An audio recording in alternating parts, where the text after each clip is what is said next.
Bueno, vamos a abrir una vez más nuestras Biblias. ¿Quién le falta una Biblia? Tenemos Biblias, las regalamos. Los viejos que ni me miren, ¿eh? ¿Hay alguien de los nuevos que quieran o necesitan una Biblia? Por favor, levante su mano sin ningún compromiso y lo sugieres. Ahí está, lo sugieres, por favor. Lo tienen allí en la biblioteca, las Biblias. Le dan una Jefferson. Si hay alguien más que necesite Biblias. ¿Nadie más? Ok. Vamos entonces a abrir nuestras Biblias en el 6º libro del Antiguo Testamento. 6º libro del Antiguo Testamento. Es Josué, por supuesto. Ya hace 3 o 4 domingos que venimos estudiando este hermoso libro de Josué. Y hemos visto, hasta el domingo pasado, justamente estamos hablando de una mujer llamada Rahab. Rahab. No era una mujer común, era una mujer cananea, una mujer gentil, significa no judía, pero también nos dicen las Escrituras que era una mujer que era una ramera, una prostituta. Y juega un papel muy importante en lo que es la historia del libro de Josué. Ya vamos a ver una vez más de ella, vamos a saber más en el capítulo 6, cuando el pueblo entonces toma a Jericó. Pero Rahab se menciona 3 veces en el Nuevo Testamento y cumple un lugar fundamental en lo que es también la genealogía de nuestro Señor Jesucristo. Ahora, es una historia asombrosa, porque tenemos a una mujer, a una prostituta gentil, que ante los ojos de los judíos, decíamos, el hecho de ser mujer, de ser gentil, cananea, y encima prostituta, era una mujer que era imposible ser salva para la mentalidad hebrea. Pero acá lo que nos muestra el Señor es justamente que podemos estar en una posición muy terrible ante los ojos del hombre y podemos haber pecado hasta lo más bajo, pero Dios en su misericordia, en su gracia, Dios nos da salvación a todo aquel que en Él cree, en aquel que cree en Jesucristo, que murió y que resucitó entonces para darnos vida y vida eterna. Así que, de cierta manera, esta Rahab, esta mujer, nos identifica a cada uno de nosotros. Simboliza el estado en que cada uno de nosotros tuvimos antes de aceptar a Cristo Jesús. Y luego vimos, a manera de repaso simplemente, que ella tiene que colocar allí en la ventana, ella vivía en los muros de Jericó, una cuerda color escarlata, que es una cuerda color rojo, y esa cuerda entonces le iba a dar la seguridad cuando viniera el pueblo a atacar entonces a Jericó de que se iba a salvar. Y decíamos que es un tipo, es un ejemplo, ¿te acuerdan cuando el pueblo antes de salir de Egipto que tuvieron que matar los egipcios, con la última plaga que Dios envía ahí a Egipto era la muerte de los primogénitos, tanto de los hombres como de los animales? Y entonces, ¿qué hace? Moisés ordena que maten un corderito, que con la sangre de ese corderito pinten el dindel, pinten el marco de la puerta, y entonces en la noche toda la casa de las personas que estuvieran dentro de ese hogar, pintado por la sangre del cordero, no les iba a afectar la muerte. Y así fue. Y este es el mismo caso. Ponen un cordón rojo que simboliza la sangre de Cristo Jesús. Y es interesante saber que todos aquellos que estamos bajo la sangre de Cristo Jesús no sufrimos la muerte. Y algunos dirán, bueno, ¿qué pasa? ¿No se mueren los cristianos? No, no morimos, así de simple. El creyente no muere, simplemente duerme su cuerpo, pero nuestra alma, nuestro espíritu, automáticamente cerramos los ojos acá, nos vamos directamente a los brazos de nuestro Señor, para estar con Él por toda una eternidad. Es por eso que el Señor Jesucristo dice que Él venció la muerte y el pecado. ¿Dónde está, oh muerte, tu aguijón? ¿Cierto? O sepulcro.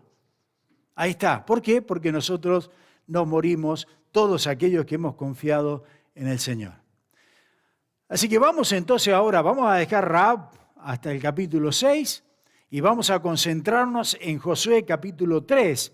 Y acá estamos en un momento maravilloso para el pueblo porque ya están por cruzar el río Jordán y tomar posesión entonces de esa tierra que Dios les había prometido ya desde antaño. Y tenemos acá que todo el pueblo, ninguno de ellos, excepto Caleb y Josué, este mismo Josué, fueron los únicos que habían pasado a la tierra prometida desde antes, qué sé yo, casi 40 años antes. Cuando Moisés había enviado, ¿se acuerdan? Aquellos 12 espías. Ahora, este es un momento espectacular para el pueblo, un momento muy emocionante. Dios le había prometido ya bajo juramento a Abraham, a Isaac, a Jacob, que les entregaría una tierra, esa tierra prometida donde fluye leche y miel. Nos habla, cierto, de lo fértil que era esa tierra. Y hace el pacto Dios con ellos. Y entonces en Génesis capítulo 15, versículo 18, lo tienen en la pantalla, Génesis 15, 18, en aquel día Jehová hizo un pacto con Abraham, diciendo, a tu descendencia daré esta tierra, desde el río de Egipto hasta el río grande, el río Éufrates, y detalla entonces después, lo pueden seguir leyendo, que va desde el río Nilo hasta el Mediterráneo al oeste, hasta el río Éufrates al este, y que prácticamente lo que Dios, esto a modo de información, lo que Dios le había dado al pueblo ocupa parte de Irak también. Y el pueblo jamás usó todo eso, jamás tomó posesión, porque era mucho más amplio lo que Dios le había prometido, el territorio que le había dado. Ahora, Dios juró a este pueblo judío entonces que le daría eso después de los 400 años que pasaron de esclavitud allí en Egipto. Así que era un momento especial. Quiero que se lo imaginen, un momento espectacular, estaban todos ansiosos. Y entonces sí, vamos a leer ahora los primeros 4 versículos. Y dice Josué 3, 1 al 4. Josué se levantó de mañana y él y todos los hijos de Israel partieron de Sittim y vinieron hasta el Jordán y reposaron allí antes de pasarlo. Sittim era una ciudad que estaba al este del río Jordán, a unos 15, 17 kilómetros. Versículo 2. Y después de 3 días los oficiales recorrieron el campamento y mandaron al pueblo diciendo, cuando veáis el arca del pacto de Jehová vuestro Dios y los levitas, sacerdotes que la llevan, vosotros saldréis de vuestro lugar y marcharéis en pos de ella, a fin de que sepáis el camino por donde habéis de ir, por cuanto vosotros no habéis pasado antes de ahora por este camino. Pero entre vosotros y ella habrá una distancia de 2000 codos, no os acerquéis a ella. Ahora, detengamos un momento allí, porque hay una palabra que tal vez no la conocen algunos, y les llama la atención del versículo 3, y es muy significativo, y es el arca del pacto. El arca del pacto. La instrucción que Dios le dio entonces a Josué es que esa arca tenía que ir delante del pueblo y después entonces el pueblo seguirla. Ahora, ¿qué es exactamente el arca del pacto? Bueno, para los que estamos familiarizados con el Antiguo Testamento, ya la conocemos. Creo que ustedes ahí tienen la imagen de lo que era el arca del pacto. De los elementos que habían en el templo o de los elementos que había en el tabernáculo es el templo movible, el templo que iban moviendo a medida que avanzaban. Después se construyó el primer templo, que es el templo de Salomón, por supuesto, y esta arca estuvo allí también. Ahora, ¿qué es lo que de todos los elementos del templo o del tabernáculo, el más sagrado, diría yo, sin lugar a duda y sin lugar a equivocarme, creo que era entonces el arca del pacto, esta arca? Era una caja. Ahora, en esa caja, Dios estaba ubicado, esa caja, el templo o el tabernáculo, tenía 2 lugares. El lugar santo, que era donde administraban los sacerdotes, ya dentro del templo, y detrás del velo estaba el lugar santísimo. Allí es donde estaba entonces el arca. Y solamente una vez al año, en el día de Yom Kippur, que es cuando se celebra, ¿cierto?, el día de la expiación, el sacerdote, el sumo sacerdote, entraba allí para estar frente al Señor. Y entonces tenían sus ritos. Ahora, la Biblia nos dice que las dimensiones de esa caja, más o menos 111 centímetros, un poco más de 1 metro. Eso es lo que medía de largo por 67 centímetros de ancho y 67 centímetros de alto. Y arriba tenía una tapa que se le conoce como el propiciatorio. Esa tapa que ustedes ven allí es de oro macizo. La caja era de madera de acacia, que justamente se encontraba al este de Jordán, ahí había mucha madera de eso, revestida entonces por dentro y por fuera de oro. Pero la tapa que ustedes ven, con esos 2 querubines en cada extremo que unen así las alas, se tocan ellos en unión, esa tapa se le llama el propiciatorio. Eso era de oro puro, de oro puro. Ahora, ¿qué pasa? Que dentro de esa caja, tan importante, el arca del pacto, habían 3 elementos. Uno eran las piedras que Dios había escrito con su dedo, los 10 mandamientos, estaban allí adentro. La segunda era la vara de Aarón, el bastón de Aarón, si se quiere. Que cuando pusieron todos juntos, los 12, para ver quién escogía, dice el que iba a reverdecer al otro día, palos secos. Dios dice, bueno, ese quiero que pongan ahí, reverdeció el de Aarón. Y también está el maná, o estaba el maná, que era el pan que Dios le había dado durante tantos años cuando estuvieron allí en el desierto. Así que sin duda es un artículo muy, muy sagrado, donde Dios hacía su presentación, donde Dios llegaba allí para poder administrar entonces la redención de su pueblo. Es más, si ustedes buscan Salmo 80 y el Salmo 99, versículo 1, lo tienen en la pantalla también. Haciendo referencia a eso, dice, oh pastor de Israel, como diciendo, oh Dios, escucha, tú que pastoreas como a ovejas a José, que estás entre los querubines, resplandece. Después tenemos el Salmo 99.1, dice, Jehová reina, temblarán los pueblos. Él está sentado sobre los querubines. Se conmoverá la tierra. Así que lo que nos da a entender acá es justamente eso. La presencia de Dios venía en el Yom Kippur, ese día de la expiación, una vez al año, y el sumo sacerdote entonces se presentaba allí con la sangre del cordero y entonces rociaba la tapa, rociaba el propiciatorio y de esa manera entonces Dios le daba el perdón de los pecados, ¿cierto? En ese día. Pero estaba la gloria, el Shekinah de Dios en ese momento allí. Indudablemente no es una persona, no hacía una figura de persona, sino el Espíritu de Dios, ¿cierto? El Shekinah, como lo conocemos generalmente.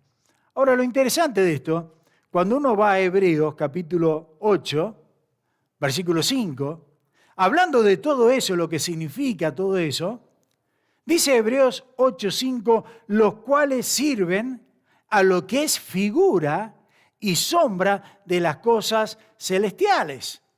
Así que eso que estábamos mirando ahí sirve para representar las cosas que hay en el cielo, si se quiere. Estoy siempre parafraseando, ¿no? Así que en el cielo tenemos también un trono. Está el gran templo donde está Dios sentado en ese trono. Así que sin duda, esa arca, que es lo que quiero llegar, era un artículo sumamente importante, sagrado.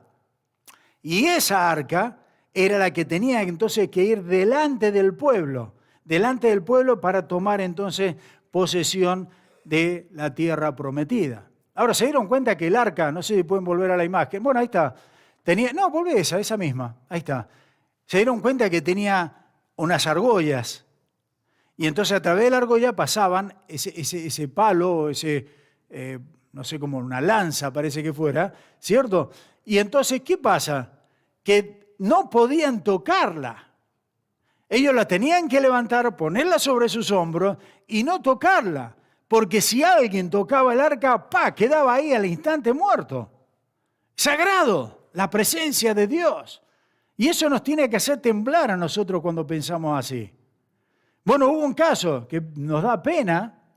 Venía un hombre en la época de David y justo el arca medio que tropezó y se fue a caer y el pobre hombre por instinto, creo, por reacción, fue y la quiso tocar, ¿cierto?, para que no se cayera y el tipo quedó duro. Nos habla de la santidad de Dios. Tenemos un Dios infinitamente santo, no un Dios que podamos tomar así como queremos. Lo importante es que esa arca entonces va adelante, Y la instrucción, que ustedes miran ahí, versículos 3 y 4, miren de nuevo sus Biblias, que le da entonces es que debían de seguir ellos hasta el río y el pueblo le seguiría. Dice versículos 3 y 4, y mandaron al pueblo diciendo, cuando veáis el arca del pacto de Jehová, vuestro Dios, y los levitas sacerdotes que la llevan, vosotros saldréis de vuestro lugar y marcharéis en pos de ella, a fin de que sepáis el camino por donde habéis de ir, por cuanto vosotros no habéis pasado antes de ahora por este camino. Pero entre vosotros y ella hará distancia de 2000 codos. No os acerquéis a ella. Esa es la recomendación que le da. Ahora, 2000 codos, estamos hablando de 1000 metros. Un codo más o menos son 50 centímetros. Así que estamos hablando de una distancia de 1 kilómetro. Le está diciendo, el arca va allá y ustedes tienen que seguirlo entonces a 1 kilómetro de distancia, a 1 kilómetro de la presencia misma de Dios. Ahora, ¿qué pasa? Que los sacerdotes tenían que tomar la iniciativa. Ellos tenían que ir primero. Y hay 3 cosas básicas que quiero, 3 puntos que quiero simplemente resaltar a partir de lo que vamos a leer ahora, en este capítulo 3. 3 cosas que son básicas en cuanto a las instrucciones que Josué o Dios le da a través de Josué al pueblo.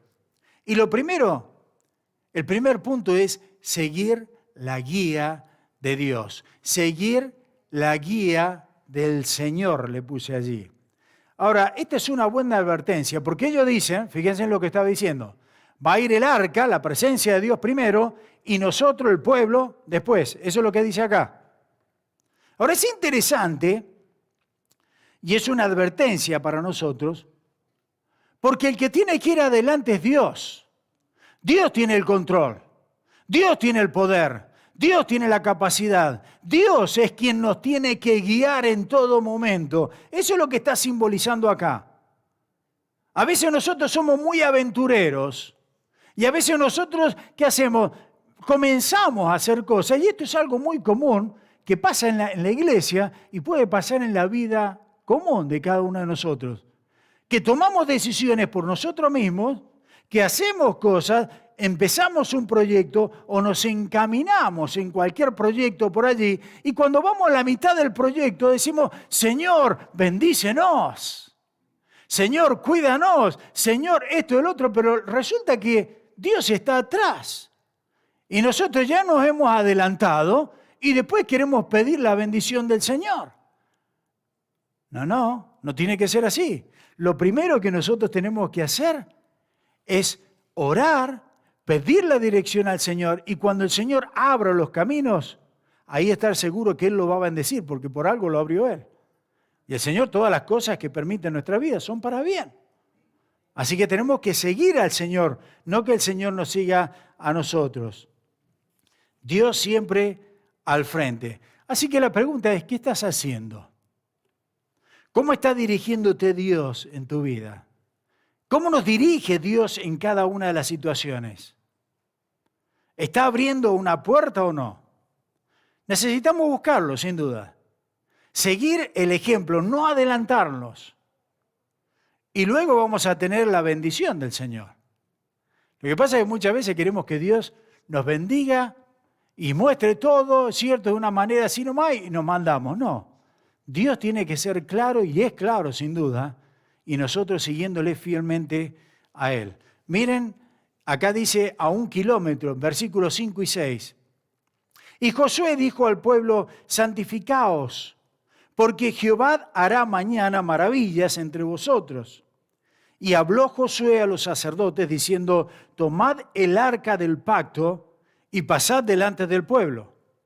Y ellos tomaron el arca del pacto y fueron delante del pueblo. Primer punto, les dije, seguir al Señor, que el Señor sea nuestra guía. Pero segundo punto, y saben que es hermoso el poder ver que cualquier problema, cualquier situación, bajo cualquier circunstancia, en cualquier lugar o en cualquier momento de nuestra vida, acá tenemos toda la solución. Absolutamente todo. Y ustedes miran, pero este libro fue escrito tantos años atrás. Cierto, pero es un libro atemporal. Es un libro que nos da la guía, esta es la guía nuestra. Y lo que ustedes necesiten, sea problema de familia, sea problema familiar, sea problema personal, sea problema de salud, sea problema en el trabajo, lo que quiera, acá tenemos la solución. Acá está la respuesta de Dios. Tenemos que seguir al Señor. Pero ¿se dieron cuenta el segundo punto? Santificarnos. Es lo que dice ahí. Y Josué, versículo 5, dijo al pueblo, santificaos. La palabra en hebreo es kadash. Esa la hemos estudiado muchas veces, kadash. Y kadash significa más que nada consagrarse, purificarse, limpiarse. Ahora, este es un mandamiento que Dios le dio. No le dice específicamente, ellos sabían, como Dios también nos dice a nosotros, y estoy haciendo la aplicación directa, Dios nos dice a nosotros, tenemos que seguirle al Señor. Pon tus ojos en Cristo, sigamos al Señor, sigamos su guía, pero de la manera en que lo seguimos es santificándonos de día en día. No puedo seguir al Señor hecho una miseria. No puedo seguir al Señor lleno de pecado y de faltas. Tengo que purificarme. ¿De qué manera? Pidiéndole perdón al Señor. Pero purificarme también puede ser el hecho de que le pida perdón al Señor por las raíces de amargura que tengo en mi corazón, por la falta de perdón, por la falta de misericordia, la falta de ayudar a aquel que puedo ayudar y no lo hago. Pedirle perdón al Señor porque cuando puedo hablarle de ese tesoro que es el más grande que yo tengo, que es Cristo Jesús en mi vida, a uno que está perdido y no lo digo, tengo que pedir perdón porque estoy en falta. Entonces tengo que santificarme. Y esa palabra santificarse es de día en día, hasta que el Señor venga. Vamos a tener que irnos santificando de día en día. G. Campbell Morgan dice, la iglesia pura es la iglesia, y escuche bien, ¿por qué no es la iglesia que salta, la iglesia que anda, brincando por las bancas? Dice, la iglesia pura es la iglesia poderosa. Hay una cierta medida del poder de Dios que se manifiesta en la vida de un individuo cuando caminamos en pureza. Y me encantó esas palabras. Dios llama a su pueblo a seguirle, pero Dios dice, tienen que seguirme siendo puros, siendo consagrados. Eso es lo que dice Dios. ¿Por qué? Porque dice el Señor, porque yo soy santo, quiero que vosotros seáis santos. Sed santos como yo soy santo. Ese es el deseo del Señor. La santidad, la pureza, el corazón consagrado debe ser una de las características del creyente. Estamos estudiando, voy a hacer un pequeño paréntesis. Estamos estudiando los miércoles, la carta de Romanos. Y estamos viendo justamente el capítulo 13 de Romanos, nos dice, estoy reduciendo todo, sintetizando, dice el creyente tiene que ser un ejemplo de sometimiento a las autoridades. Tenemos que orar por ellas, sean buenas, sean malas. Dios la puso allí. Pero la segunda cosa que nos dice es que los creyentes tenemos que amarnos, amar al prójimo, sea que te guste o no te guste.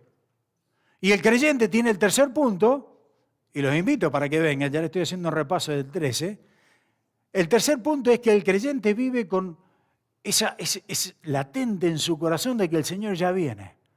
Entonces vivimos acorde a ese llamado. Vivimos acorde, ¿cierto?, a que el Señor ya viene y nos vamos con Él para siempre. Bueno, cierren el paréntesis ahí. Pero me encanta acá lo que dice, que tenemos que santificarnos, porque cuando uno vive una vida santa, pura, es cuando Dios te bendice.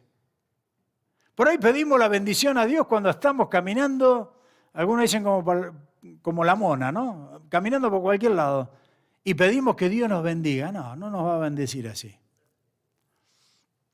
Ahora, me gusta la instrucción porque acá observen lo que Josué les da la instrucción a ellos. Y en ningún momento ellos iban a pasar del otro lado, iban a tener que enfrentar enemigos. El primero es justamente Jericó. Pero en ningún momento le dice Josué al pueblo, miren, afilen las espadas, estén preparaditos porque tienen que ir y luchar allá, prepárense porque viene la gran batalla. ¡No! Lo primero que le dice a este hombre es, sigan a Dios y santifíquense, porque cuando estamos bien con Dios y le seguimos al Señor, el Señor es quien nos libra las batallas, el Señor es quien nos saca de los problemas, el Señor es quien nos da sanidad espiritual y física, si se quiere, si es su voluntad. Pero el asunto es que tengo que seguirle y seguirle santificándome cada día. Y me gusta eso. Dios hace la obra. Hermano querido, mire, pon en práctica esto. Sigue al Señor. Cada día lee la palabra, obedece la palabra. Camina como el Señor es santo. Y simplemente quédate tranquilo de ver cómo el Señor va obrando en tu vida. Y es increíble. Es increíble. Porque el Señor es quien hace la obra. Nosotros no hacemos absolutamente nada. ¿Se acuerdan cuando el Señor le dijo, yo soy la vid verdadera? Siempre hago mención de eso. Vosotros los pámpanos, dice el Señor así clarito. Nos dice, manga de inútiles son ustedes sin mí. Porque dice, sin mí nada podéis hacer.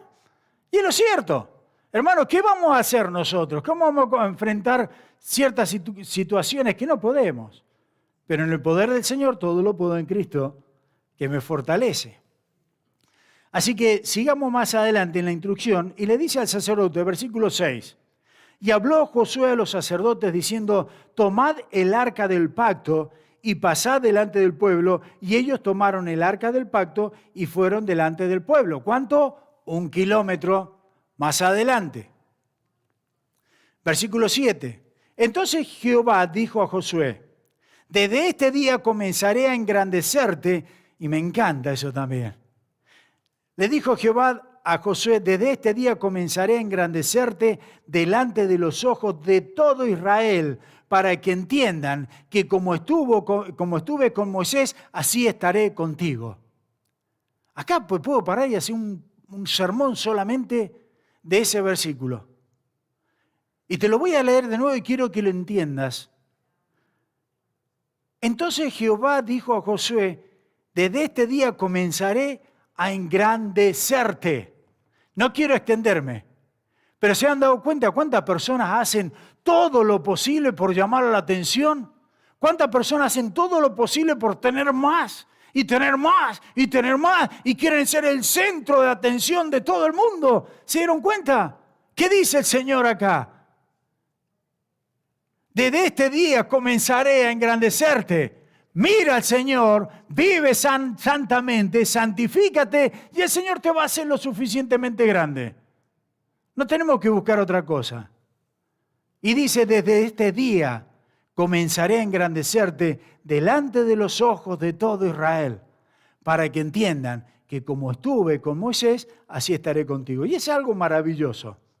Porque yo pensaba, lo dijimos creo hace como 3 domingos atrás, ¿se imaginan lo que tiene que haber sido reemplazar a Moisés? Moisés era un tipo que tenía 40 años de experiencia. 40 años que había guiado al pueblo. Y si bien al principio no lo querían a Moisés, ¿se acuerdan toda la rebeldía del pueblo? Pero al último Moisés fue honrado, fue respetado. Moisés ahora es considerado, ¿cierto?, uno de los grandes profetas del pueblo hebreo. Bueno, a través de Moisés fue traída la ley, los mandamientos. Y de esa manera dice, así como respetaron a Moisés y amaron a Moisés, te van a respetar y te van a amar a ti. Ahora, Moisés se murió y este Josué tenía que ponerse en las sandalias de Moisés. Y creo que esas sandalias estaban bien grandes, en el número, 18. Y costaba realmente trabajar ahí. Pero lo lindo es que dice, yo estaré contigo. Bueno, capítulo 1, esfuérzate y sé valiente, porque yo estoy contigo. No te dejaré ni te desampararé jamás, dice el Señor. Versículo 8. Tú pues mandarás a los sacerdotes que llevan el arca del pacto diciendo, cuando hayáis entrado desde el borde del agua del Jordán, pararéis en el Jordán. Ahora, antes de continuar, quiero que salten al versículo 15, por favor. Del 8 al 15. Y entonces en el versículo 15 dice, cuando los que llevaban el arca entraron en el Jordán, y los pies de los sacerdotes que llevaban el arca fueron mojados a la orilla del agua. Ahora mire lo que anota en paréntesis ahí, porque el Jordán suele desbordarse por todas sus orillas todo el tiempo de la cosecha, de la siega. Ahora, esto es, lo decíamos la semana pasada, ¿se acuerdan? Que la mujer le escondió a estos dos espías en el techo, debajo de ¿qué? Del lino, ¿se acuerdan? Las plantas de lino, los fajos de lino. Y dijimos en ese tiempo que, justo el domingo, hacíamos mención de que si tenían eso allí, era para que se secara el lino, la linaza, y entonces era la época de la cosecha, dijimos abril. Así que estamos hablando más o menos a fines de marzo o abril, lo que sucedió. Y acá nos dice justamente eso. Y entonces, ¿qué es lo que nos habla acá?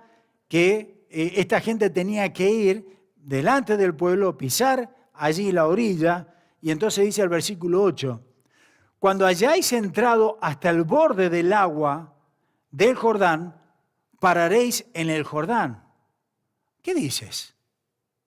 ¿Que voy a cruzar? Yo me imagino esos 4 que llevaban el arca, le dicen pasen, y estaba todo inundado, estaba desbordado el río, y llevaban la caja. Y dice, ¿qué me está diciendo? ¿Que tengo que caminar todo esto, cruzar todo esto con acá? No, eso es lo que le está diciendo Dios. Mójense los pies y se paran allí. Miren, versículo 9 al 13. Y Josué dijo a los hijos de Israel, acercaos y escuchad las palabras de Jehová vuestro Dios. Y añadió Josué, en esto conoceréis que el Dios viviente está en medio de vosotros, y que Él echará de delante de vosotros al cananeo, al eteo, al heveo, al fereceo, al gergeseo, al amorreo y al jebuseo. He aquí el arca del pacto del Señor de toda la tierra pasará delante de vosotros en medio del Jordán. Tomad pues ahora 12 hombres de las tribus de Israel, uno de cada tribu, y cuando las plantas de los pies de los sacerdotes que llevan el arca de Jehová, Señor de toda la tierra, se asienten en las aguas del Jordán se dividirán, porque las aguas que vienen desde arriba se tendrán en un montón. Me encanta esto. Ahora, acá está la instrucción. Dice, ok, lo que quiero es que entonces vengan los sacerdotes, los que estaban llevando el arca, y se paren allí en la orilla, ¿cierto? Y Dios después entonces va a abrir el agua. Yo me preguntaba,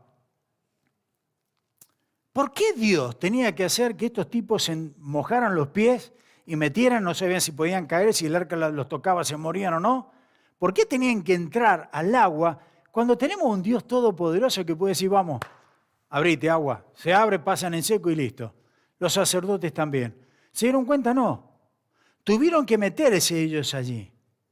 Y eso es lo que me enseña el tercer punto. Dijimos, seguir al Señor, santificándonos cada día, pero el tercer punto es caminando por fe.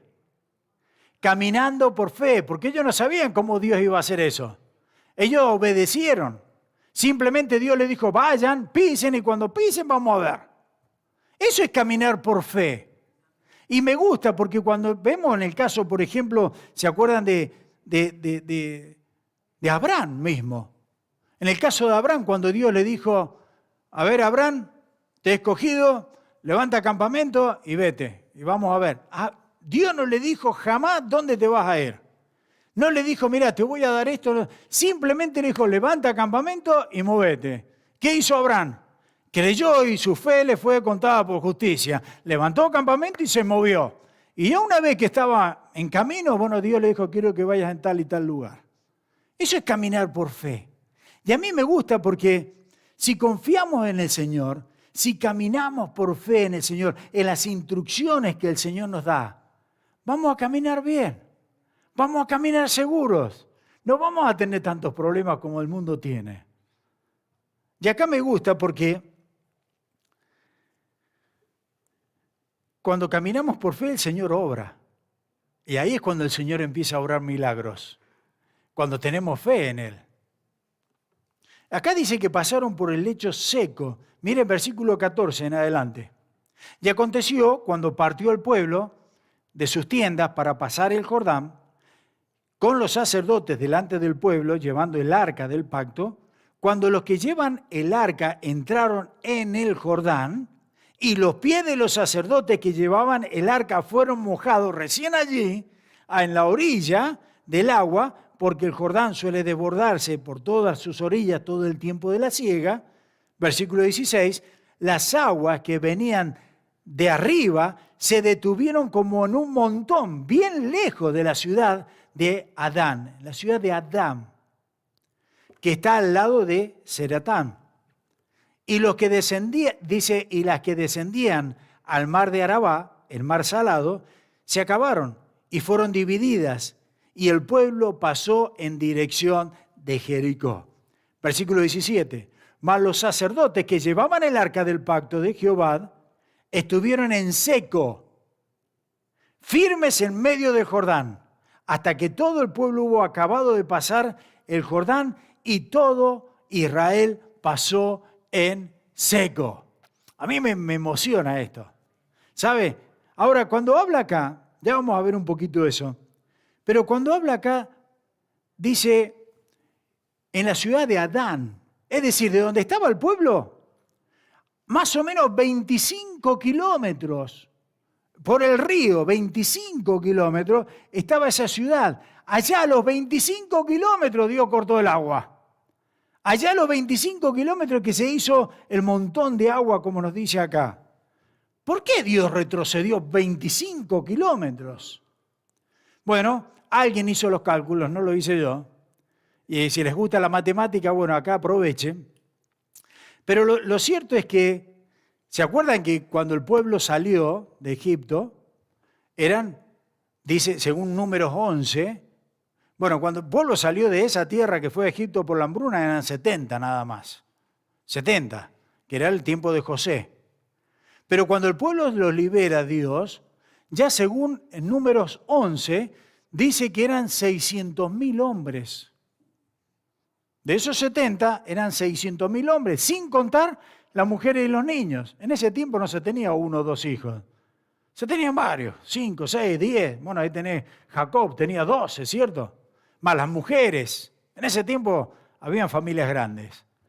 Así que para hacer un cálculo, más o menos, si eran 600.000 hombres, calcular el 4 o 5, fácil eran 3 millones de personas. Facilito, 3 millones de personas. Ahora, ¿se imaginan 3 millones de personas cuánto tiempo les demoraría en cruzar el río Jordán? 3 millones de personas, más las cabras, los cabritos, las ovejas y todo lo que tenían. Y no se olviden que los sacerdotes, los levitas, tenían que estar con el arca aguantando hasta que estos cruzaran. No podían bajarla, tenían que estar ahí aguantando, en el medio del Jordán, en seco. Ahora, me gusta porque alguien sacó la cuenta, y si uno se pone 2 personas así de frente, 2 personas, y hacemos un pasillo, las aguas se abren en 2, bueno, ¿saben cuánto demorarían en pasar? Más o menos un mes, porque la fila sería de 1.280 kilómetros. La fila del pueblo. Entonces, si Dios hubiese abierto 5 kilómetros nada más, para que entren 5.000 personas así de frente, bueno, sí podían pasar en un día. Por supuesto que podían pasar en un día. Pero estos tipos tenían que estar aguantando todo un día eso. No. Por eso es que Dios abre 25 kilómetros. Para que de una sola, ¿cierto?, pudieran pasarlo mucho más rápido. Y me encanta porque el versículo 17, y lo voy a remarcar una vez más, versículo 17 dice, estuvieron en seco. Y después pasa de nuevo, y todo Israel pasó en seco. Y me gusta porque Dios se glorifica en los detalles. Dios se glorifica en esos detalles. No es que la gente tenía que pasar lleno de lodo, ¿se imaginan? Pasar lleno de lodo y Dios abrió ahí, todavía estaban los peces saltando, aproveché, agarraba uno por ahí, cierto, y dale. No, dice que pasaron en seco, es maravilloso. Lo mismo sucedió cuando Dios abrió, ¿se acuerdan?, el Mar Rojo. Y nos dicen las Escrituras que Dios pasó, que el pueblo pasó en seco. Y uno puede decir, escúchame, ¿cómo va a pasar en seco? ¿Qué estaban? ¿Tenían aspiradoras estas shop vac, viste? No, ¿cómo van a...? Bueno, pasó en seco, eso es lo que nos dicen las Escrituras. Ahora, indudablemente es un milagro. Sin duda es un milagro. Ahora, explícame ese milagro. No te lo puedo explicar. Porque si te lo explico, deja de ser milagro. Pero cuando hay personas que me han dicho, no creo en eso. ¿Saben? Y hay personas que me he encontrado con eso. Bueno, hermano o amigo querido, si tú no entiendes o no crees Génesis capítulo 1, versículo 1, no puedes entender todo el resto, ni creer el resto. Porque Génesis 1:1 dice, en el principio creó Dios los cielos y la tierra. Y Dios creó simplemente diciendo la palabra. Simplemente dijo el verbo. Dios dijo, sea, y las cosas fueron hechas. Ahora, si yo creo eso, ¿te imaginas ese Dios todopoderoso cuánto le puede haber costado correr un poco de agua y secar el piso ahí?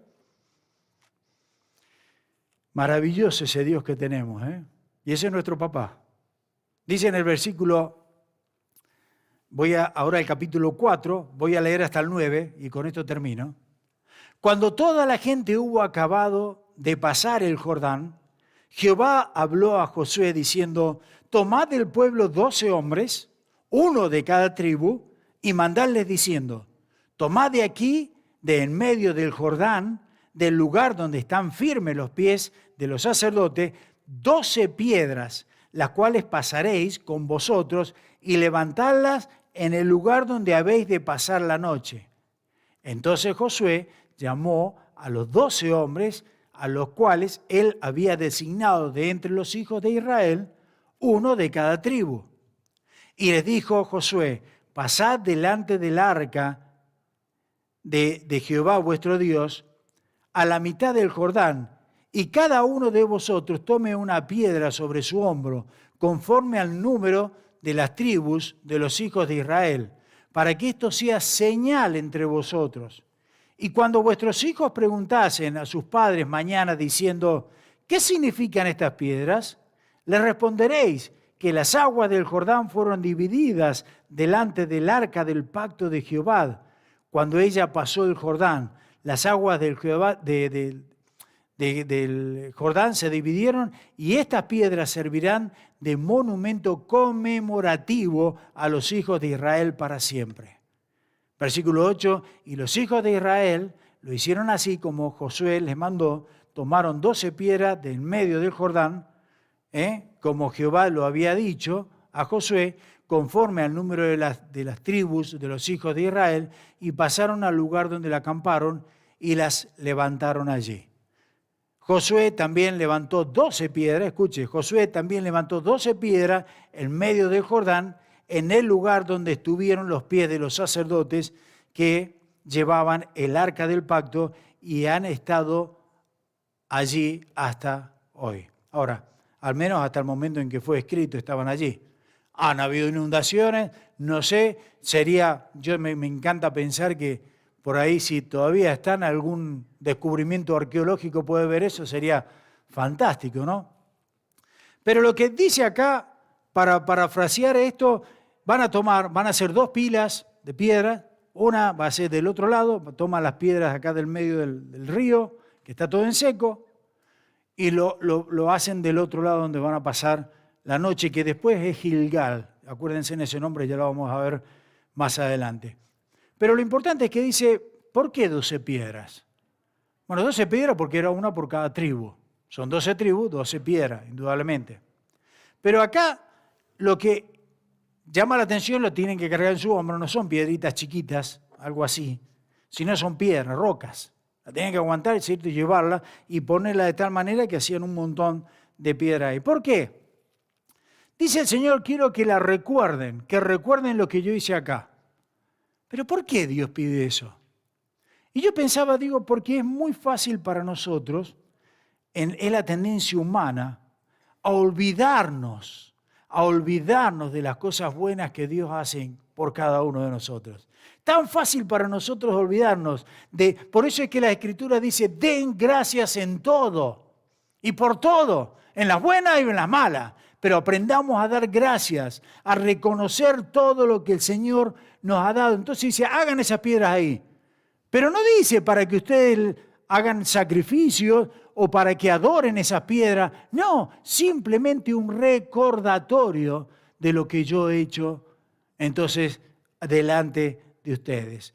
Y sabe, me llamaba mucho la atención porque simplemente un recordatorio. No sé si ustedes se han dado cuenta, pero estas sillas, acá en la orilla, no voy a levantar una, pero en la orilla tiene una placa, una plaquita. Y si ustedes levantan esa silla y la leen, está en memoria de tal y tal hermano o hermana que pasaron por las filas de esta iglesia, ¿cierto? A través de los 100 años que tiene.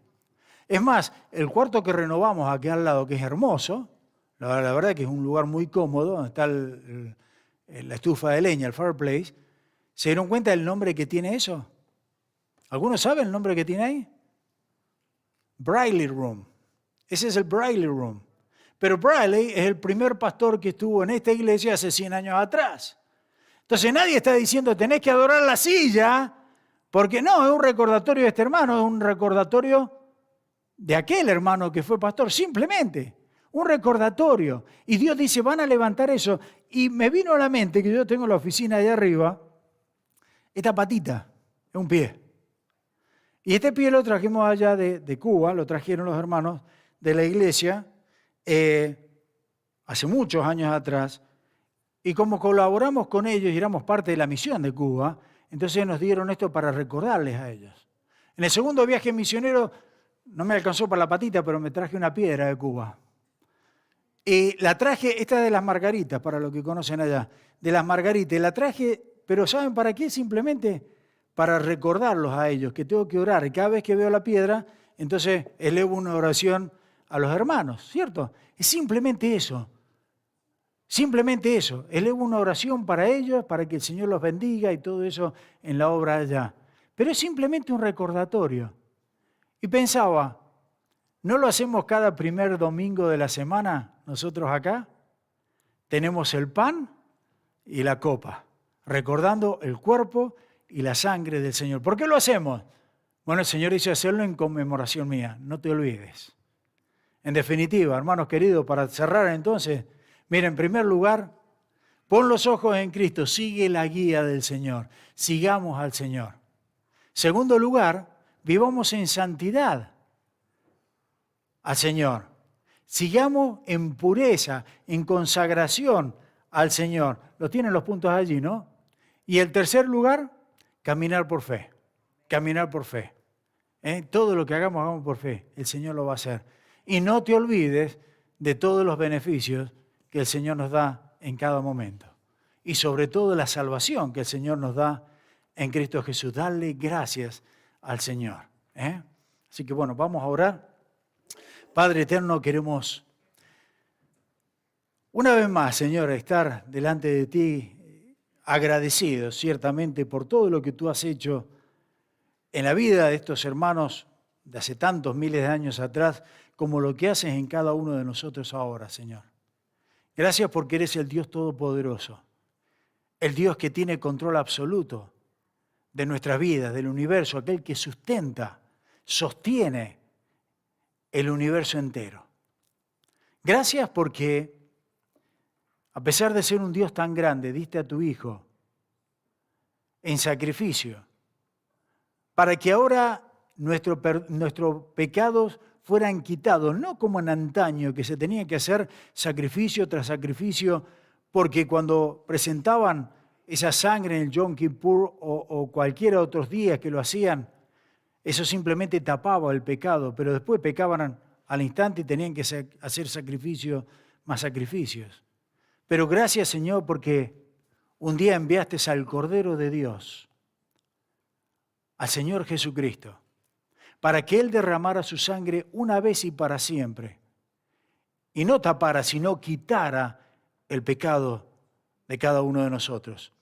aquellos que confiamos, creemos en Él y le aceptamos por fe. Gracias, Señor. Ayúdanos a no olvidar esa gran verdad. Ayúdanos, Señor, a que cada día seamos agradecidos, recordándonos que cada instante, Señor, respiramos por tu gracia. Si miramos es por tu gracia. Si caminamos es por tu gracia. Si comemos es por tu gracia. Si hablamos es por tu gracia. Todo es por tu gracia, Señor. Bendito seas, Padre eterno. Y mientras le damos gracias al Señor, como cada oportunidad que tengo, les hago la invitación a aquellos que todavía no han aceptado a Cristo. Si alguien todavía no ha aceptado a Cristo, no tiene la seguridad de la salvación y quiere hacerlo en este momento, levante su mano, yo voy a orar por usted. Levante su mano y dígale al Señor, Señor, te doy gracias por el perdón de pecados. Dile en tu corazón ahí, Señor, reconozco que soy pecador, pero reconozco que Cristo vino y murió en una cruz y resucitó para darme vida y vida eterna. ¿Hay alguien que quiera hacer o hizo esa oración? ¿Sabe? Es tan simple como eso. La palabra del Señor lo dice, porque por gracia sois salvos, por medio de la fe. Es un regalo de Dios, no por obra para que nadie se gloríe, sino simplemente por fe en aquel que dio la vida por cada uno de nosotros. Padre, gracias. Gracias por tu amor. Padre, yo te pido ahora que bendigas este tiempo que vamos a tener allí abajo, que vamos a recordar, a celebrar un año más de Samantha, Señor, un año más de Daniela. Y también hoy día te doy gracias porque hace 33 años atrás, Señor, me permitiste ser papá también. Gracias, Padre, por tantas bendiciones. Gracias, Señor, porque cuando miramos para atrás vemos tu cuidado, tu amor, tu misericordia, tu gracia en cada uno de nosotros.